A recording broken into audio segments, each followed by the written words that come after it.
بسم اللہ الرحمن الرحیم۔ السلام علیکم۔ مصر کے جنگل میں ایک شہزادہ بکریاں چراتا اور ان سے حاصل ہونے والے دودھ اور جنگل کے پھلوں پہ گزارا کرتا۔ وہ تھا تو شہزادہ، مگر نہ تو اس میں شاہیوں والا غرور تھا اور نہ ہی وہ جاہو جلال۔ وہ عام انسانوں کی طرح زندگی بسر کرتا، روکھی سوکھی کھاتا، بیشتر وقت اپنی رعایا کی خدمت اور خدا کی یاد میں بسر کرتا۔ اس کی نیک چلنی کا پوری ریاست میں چرچا تھا۔ اسے یہ خصوصیات اپنے رحم دل باپ سے وراثت میں ملی تھی۔ ایک دن شہزادہ معمول کے مطابق رعایا کے مسائل سننے کے بعد جنگل میں دنیا سے بے نیاز خدا کی یاد میں مہو تھا کہ اس نے دیکھا کہ ایک غریب لکڑہارا اپنے گدھے کو ساتھ لیے ہوئے لکڑیاں کاٹ رہا ہے اور اس سے باتیں کیے جا رہا ہے۔ حالانکہ اسے معلوم تھا کہ نہ تو گدھا اس کی بات سن رہا ہے نہ سمجھ رہا ہے، اور وہ پھر زارو قطار رونے لگا۔ شہزادہ یہ دیکھ کر بہت حیران ہوا کہ لکڑہارا روزانہ لکڑیاں کاٹتا، گدھے سے چند باتیں کرتا اور پھر پھوٹ پھوٹ کے رونے لگتا۔ چند روز یہی معاملہ رہا، جب رحم دل شہزادے سے اس کا رونا دیکھا نہ گیا اور وہ یہ گتھی سلجھانے میں ناکام رہا، تو بالآخر درخت کی اور سے باہر آیا اور لکڑہارے سے پوچھا، اے لکڑہارے، تیرے اس طرح بلک بلک کر رونے کی وجہ کیا ہے؟ غریب بوڑھا ہمدرد انسان سامنے پا کر اور شدت سے رونے لگا اور سسکیوں کے ساتھ اپنی بدبختی کی کہانی سنانے لگا۔ میرا ایک بیٹا تھا جسے خدا نے بے تحاشا دولت سے نوازا تھا۔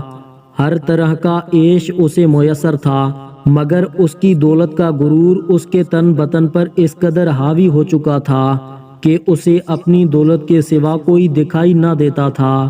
اپنے غریب رشتہ داروں کو دھکے دیتا، انہیں ذلیل و رسوا کرتا۔ پھر ایک دن اس کی بربادی کا دن آ گیا اور میری دور کی ایک رشتہ دار دوسری ریاست سے میرے گھر سوالی بن کر آئی، یہ سوچ کر کہ مشکل میں اپنے ہی کام آتے ہیں۔ وہ بہت غریب تھی، اس کی بیٹی کی شادی قریب تھی، مگر کوئی انتظام نہ ہو پایا تھا۔ اسے کچھ رقم کی ضرورت تھی، وہ اللہ کی بندی تھی، بیشتر وقت عبادت میں گزارتی تھی، مگر میرا بیٹا دولت کے نشے میں اندھا ہو چکا تھا۔ اس عورت کو دھکے مار کر گھر سے نکال دیا۔ یہی وہ وقت تھا جب ہماری بربادی شروع ہوئی۔ اسی رات سرخ آندھی چلی، بجلی کڑکی اور تیز بارش ہوئی۔ میں اور میرا بیٹا اپنے نرم بستر پر میٹھی نیند سو رہے تھے اور وہ عورت پوری رات ہمارے دروازے سے لگی روتی رہی۔ شدید طوفان اور رات کے گھنے اندھیرے میں دوسری ریاست واپس جانا اس کے لیے ممکن نہ تھا، اور وہ ضعیف عورت پوری رات اس طوفان کا مقابلہ کرتی رہی اور میرے بیٹے کو رحم نہ آیا۔ صبح جب میری آنکھ کھلی تو مجھ پہ قیامت ٹوٹ پڑی۔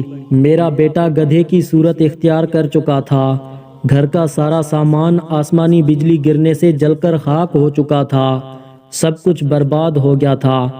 اس سب میں میرا قصور یہ ہے کہ میں نے اپنے بیٹے کو غرور و تکبر کرنے سے نہ روکا، برائی کی طرف بڑھتا ہوا اس کا کوئی قدم نہ روکا، اور اب یہ عالم ہے کہ میں جنگل سے لکڑیاں کاٹتا ہوں اور اپنے ہی بیٹے پہ لاد کر بیچنے جاتا ہوں، اور اسی سے ہم باپ بیٹے کا گزارا چلتا ہے۔ یہ سن کر شہزادے کی آنکھیں نم ہو گئی اور وہ لکڑہارے سے مخاطب ہوا، اے ضعیف انسان، تو نے بہت ظلم کیا ہے۔ بے شک برائی پر خاموش رہنا اور اسے نہ روکنا اس کا ساتھ دینے کے مترادف ہے۔ تو نے اپنے بیٹے کو برائی سے نہ روکا، مجھے تیری حالت پر افسوس ہے۔ اب میں اپنی غریب رشتہ دار کی تلاش میں مارا مارا پھرتا ہوں، اس کی تلاش مجھے رلاتی ہے۔ شاید وہ میری مدد کر سکے، وہ مجھے مل جائے، میں اس سے معافی مانگوں گا، شاید میرے گناہوں کا ازالہ ہو سکے، مگر افسوس وہ مجھے کہیں نہیں ملتی۔ یہ کہہ کر لکڑہارا رونے لگا۔ شہزادے نے اس کے آنسو پوچھتے ہوئے کہا، تو اپنے گناہوں کی معافی اللہ سے مانگ، وہ بہت رحیم ہے، اگر اس نے تجھے معاف کر دیا تو وہ تجھے اس عورت تک پہنچانے کا کوئی نہ کوئی سبب ضرور بنا دے گا۔ وہ بہت مہربان ہے، اپنے بندوں پر ظلم نہیں کرتا۔ بوڑھا لکڑہارا اسی وقت سجدے میں گر کر بلک بلک کر اپنے گناہوں کی معافی مانگنے لگا۔ اچانک دور سے کسی گھوڑے کے ٹاپوں کی آواز سنائی دینے لگی۔ ایک خوبصورت شہزادی سفید رنگ کے حسین گھوڑے پر سوار تھی۔ قریب آ کر شہزادے سے مخاطب ہوئی، اے شہزادے، آخر یہ کیا ماجرا ہے؟ شہزادے نے بوڑھے کی رام کہانی شہزادی کو سنا دی۔ شہزادی کے آنکھوں میں آنسو جاری ہو گئے اور وہ گھوڑے سے اتری اور لکڑہارے سے کہنے لگی، میں ہی وہ لڑکی ہوں جس کی ماں تیرے در پر سوالی بن کر آئی تھی، مگر اے بدبخت، تیرے مغرور بیٹے نے اس نیک عورت کی زندگی ہی چھین لی۔ ساری رات تیرے دروازے پر تیز بارش میں طوفان کا مقابلہ کرتی رہی کہ شاید تجھے رحم آ جائے۔ بالآخر تیز بارش کی ٹھنڈی بوندوں کو بوڑھی جان برداشت نہ کر سکی اور دنیا سے چلی گئی۔ جب صبح ہوئی تو رحم دل بادشاہ معمول کے گشت پر تھا۔ اس کا وہاں سے گزر ہوا وہ میری ماں کو جب گھر لایا تو ماں کی لاش دیکھ کر میرے پیروں تلے سے زمین ہی نکل گئی۔ اب میرا سہارا کوئی نہ تھا۔ بادشاہ یہ دیکھ کر بہت پریشان ہوا۔ بالآخر اس نے مجھے اپنے ساتھ لے جانے کا فیصلہ کیا۔ کچھ عرصہ میں اس کے محل میں رہی اور اس نے مجھے نیک لڑکی پا کر اپنے بیٹے سے میری شادی کرا دی۔ شاید میری ماں کی دعاؤں کا نتیجہ تھا جس نے میری خاطر اپنی جان قربان کر دی، اور اس رب نے مجھ غریب کو فرش سے اٹھا کر عرش پر بٹھا دیا اور اس نیک شہزادے سے میری شادی کرا دی جو اس وقت تیرے سامنے کھڑا ہے، اور تجھے تیرے مغرور بیٹے کے کرموں نے عرش سے فرش پر گرا دیا۔ خدا کی قدرت دیکھ کر لکڑہارا زمین میں گڑتا جا رہا تھا اور رو رو کر شہزادی سے معافی مانگی۔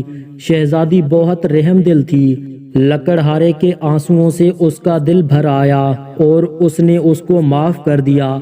خدا کی قدرت، لڑکا اس لمحے اپنے اصل روپ میں واپس آ گیا اور خدا کے حضور سجدے میں گر گیا اور شہزادی سے بھی معافی مانگنے لگا۔ شہزادی نے اسے بھی معاف کر دیا۔ بالآخر دونوں باپ بیٹا اپنی جھونپڑی کی طرف روانہ ہو گئے۔ دوستو، ویڈیو پسند آئی ہے تو ویڈیو کو لائک اور اپنے دوستوں کے ساتھ شیئر کریں۔ مزید ویڈیوز کے لیے ہمارے چینل کو سبسکرائب کریں۔ خدا حافظ۔